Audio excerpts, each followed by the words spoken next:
Hello बच्चों, let's read the question. The question says two bodies have masses 2m and m and their kinetic energies are in ratio 8:1.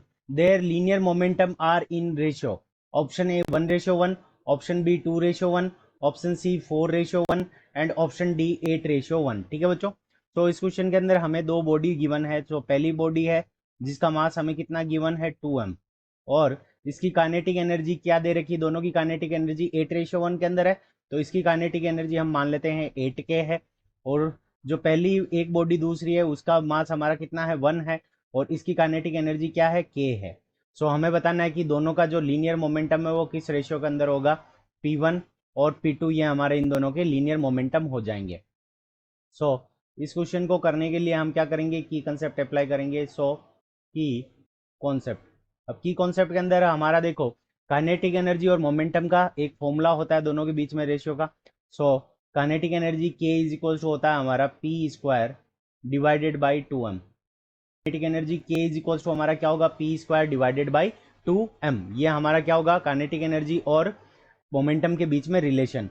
सो यहाँ पे हम क्या करते हैं, दोनों की काइनेटिक एनर्जी निकाल लेते हैं। सो पहले पार्टिकल की काइनेटिक एनर्जी हमें कितनी गिवन है 8k।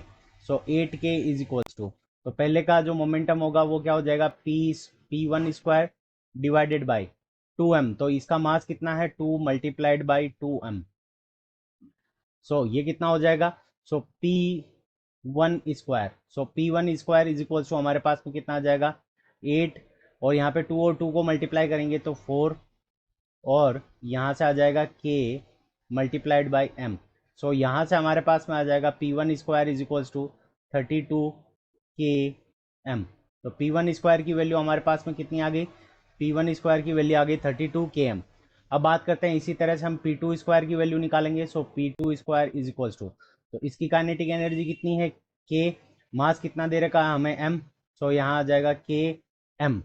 सो यहाँ से हमारे पास में क्या आ गया k मल्टीप्लाइड बाई 2m, क्योंकि यहाँ पे इसका नीचे डिवाइड के अंदर 2 आता है। सो यहाँ पे k मल्टीप्लाइड बाई 2m। तो p2 square is equal to हमारे पास में क्या आ जाएगा 2km। ये आ गया।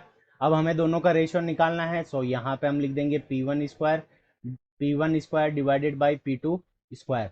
p1 square divided by p2 square is equal to, ये हमारे पास में क्या आ जाएगा 32km डिवाइडेड बाई 2km।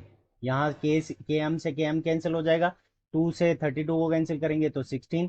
तो यहाँ से हमारे पास में रेशियो आ जाएगा p1 divided by p2 is equals to, तो ये चला जाएगा स्क्वायर रूट में, इधर स्क्वायर हटाएंगे। सो 16 divided by 1। So 16 divided by 1 हमारे पास में क्या आ जाएगा 4 divided by 1। So p1 ratio p2 हमारा कितना हो जाएगा, वो हो जाएगा 4:1 के इक्वल हो जाएगा। सो 4:1 हमें ऑप्शन सी में गिवन है। So option C is the correct answer of this question. I hope you understood it well. Best of luck, thank you.